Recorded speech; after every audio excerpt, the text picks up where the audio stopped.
Em julho, escreveu um artigo de opinião cujo título era Em Defesa do Programa TAPE. E nesse mesmo artigo dizia que, na verdade, o programa não precisa de defesa, porque os resultados são notórios. Que balanço é que faz?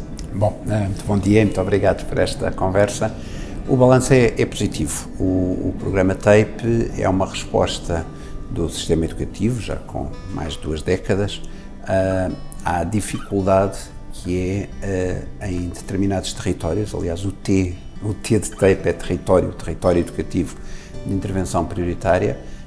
Nós sabemos que há territórios onde todo o contexto urbano, o contexto socioeconómico é particularmente difícil. E nós sabemos que em Portugal o principal preditor de insucesso escolar, de abandono, é o contexto socioeconómico das famílias.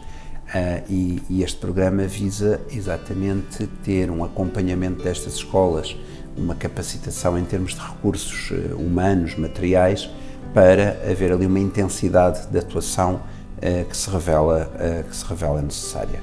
São contextos mesmo muito difíceis mesmo. Acho que por vezes as pessoas não têm consciência do que é a realidade, o tecido social de algumas destas escolas. E aquilo que temos vindo a ver é, apesar de permanecer em territórios, por vezes com resultados complexos, vamos vendo uma evolução gradual, sustentada dos dados do sucesso escolar e da prevenção do abandono nestes territórios. O que é fundamental também aqui entender em termos de balanço, que também temos disparidade dentro dos TAPE. Há TAPE que fizeram um caminho ascendente muito mais rápido do que outros. Isso está a ser monitorizado por nós e há um dado que é muito interessante e que nos permite perceber que o fundamental é sobretudo a liderança da escola. E isto é algo que nos tem motivado para fazer um acompanhamento das direções das escolas mais dedicado nos últimos anos. Para além destas escolas funcionarem em rede, portanto há encontros de rede das escolas TAPE, temos também investido em processos de trabalho conjunto com os diretores e de formação das lideranças dos agrupamentos TAPE. Como é que vê o contributo dos técnicos especializados, mais propriamente neste caso dos psicólogos, na prevenção junto de grupos e territórios mais vulneráveis? Bom, é fundamental. Aliás, uma característica dos agrupamentos TAPE é terem a possibilidade de contratar técnicos a mais do que outras escolas. Têm psicólogos, muito centrado em psicólogos, assistentes sociais, animadores socioculturais. São assim as grandes categorias de técnicos que são contratados.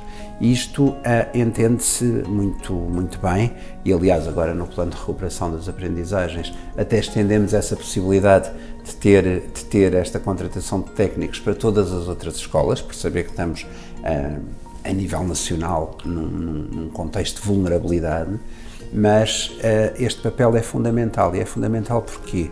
Porque a escola é um lugar de aprendizagens, é o que esperamos que aconteça. Mas para se conseguir aprender bem, há uma série de condicionantes que estão à volta do aluno e que por vezes pesam de uma forma que não tem nada a ver com a sua capacidade de facto de aprender.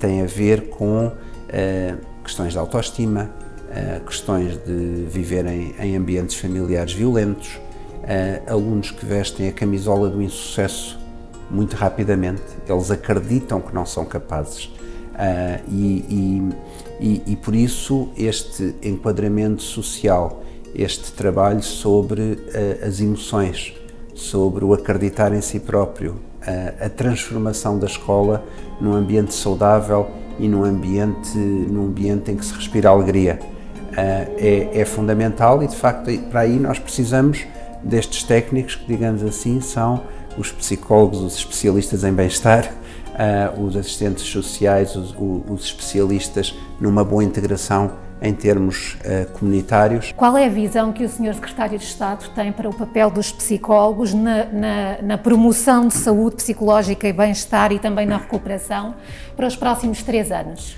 Bom, como eu dizia, os psicólogos têm um papel fundamental como eu dizia, em termos de, enquanto especialistas, desculpem se estou a cometer alguma heresia, mas enquanto especialistas da saúde mental, do bem-estar emocional. E nós sabemos que esta pandemia traz muitas faturas associadas. Para além disto, nós temos também todo o efeito de uma vida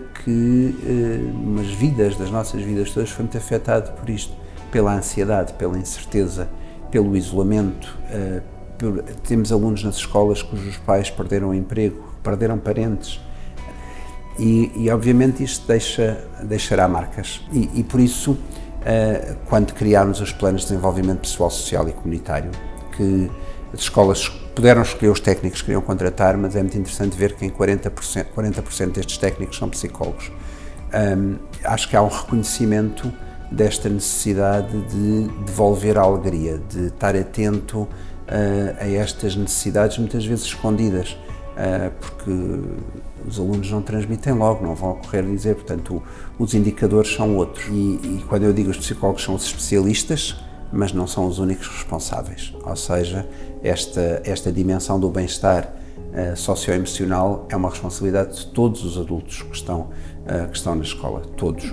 Agora, há um lá que sabe como fazer e sabe estar atento a isto e sabe também ser ligação com os professores para poder acompanhar e orientar a escola toda na criação de um ambiente saudável. Qual considera ser o impacto da participação dos psicólogos na implementação conjunta de projetos, como por exemplo o programa Escolhas ou as tutorias e mentorias? Sim. Há uma tendência nos países do mundo e também em Portugal, nós até temos assumido alguma liderança neste sentido em termos de programas internacionais e de participação em discussões públicas. Durante muitos anos pensou-se o bem-estar é uma condição para se aprender. Ou seja, se o aluno tem todas as condições em casa, se está bem, se chega à escola e despediu-se dos pais com um beijinho, etc., tem todas as condições para ter sucesso. Hoje há uma tendência que mostra que isso é verdade, mas o bem-estar é também finalidade do processo educativo. Ou seja, procura-se que as escolas sejam espaços que conduzem ao bem-estar e para isso concorre o que se aprende, ou seja, se eu tiver conhecimento e puder desenvolver as minhas capacidades enquanto cidadão, sou mais feliz, uma felicidade que decorre de eu ter uma cidadania plena, em que eu saiba escolher, em que eu saiba participar, em que eu me saiba movimentar. Mas também perceber que a escola deve proporcionar um espaço de equilíbrio, que me deve formar em todas as dimensões do meu ser. Isto implica, de facto, uma diversificação daquilo que se faz na escola.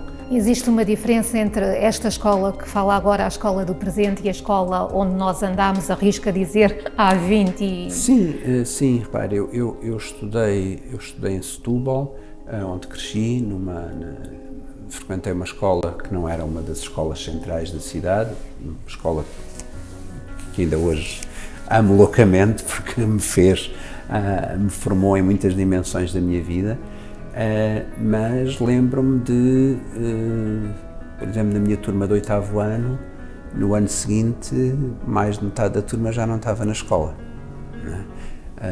Portanto, o abandono escolar nos anos 80 era gigante. Nos anos 90 e 95 ainda tínhamos 50% de abandono escolar precoce em Portugal. Hoje estamos nos 8%. E hoje percebemos que o garantir que os alunos aprendem depende deles também, mas depende, nós é que somos os adultos, não é? Nós é que temos de dar a resposta para que todos consigam aprender. E agora uma pergunta novamente relacionada com a psicologia, mas aqui de uma forma mais lata, se considera que a ciência psicológica contribui para o desenho e implementação do modelo e das políticas TAPE? Sim, claro.